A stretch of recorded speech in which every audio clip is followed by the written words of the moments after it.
Donald Trump has been doing sit-down interviews with Fox News hosts. We talked about the Sean Hannity interview with Donald Trump. I know many of you will be listening to Sean Hannity when this show ends all over the country. He does a fantastic job on that show, as well as his primetime Fox News show.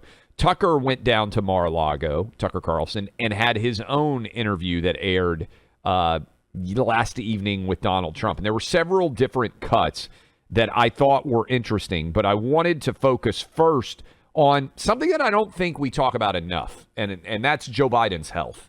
And certainly, I want to play the audio again of Joe Biden at the Easter egg roll with Al Roker in a moment, for those of you who might not have heard it.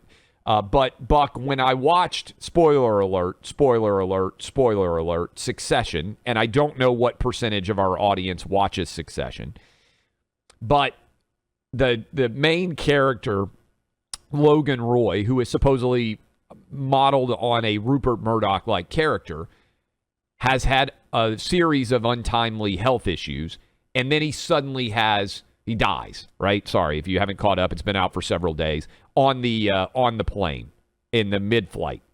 And I know it's sort of difficult to talk about, but when you have an 80-year-old president, the oldest president ever, that is attempting to run at 82 to be president until he's 86, I don't think it's unfair.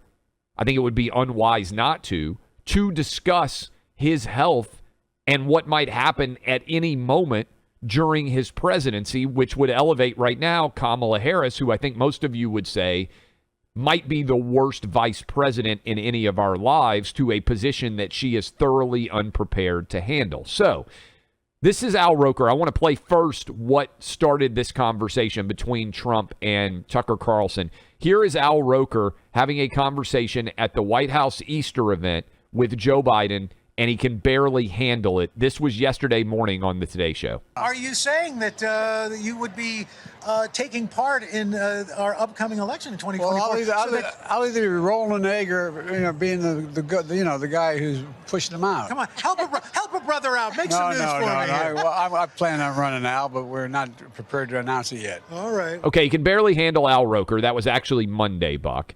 And Tucker Carlson, I think reasonably, asked Donald Trump about the cognitive health of Joe Biden in the wake of that. Listen to this answer.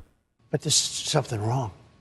I saw his answer today on television about whether or not he was going to run to a very nice guy named Al Roker. I mean, you can't get a softer question than that. That was a long answer, talking about the eggs and the this and that. Look, I don't think he can. So here's the issue. I don't think they care. I don't think the Democrats care at all.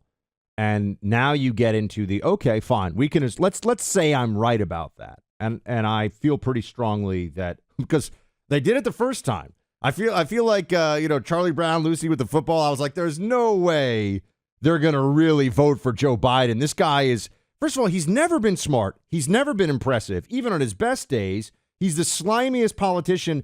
Actually, Gavin Newsom pretty close. To be fair, Buck, the first campaign, the implicit, understated promise was that he would not run for re-election.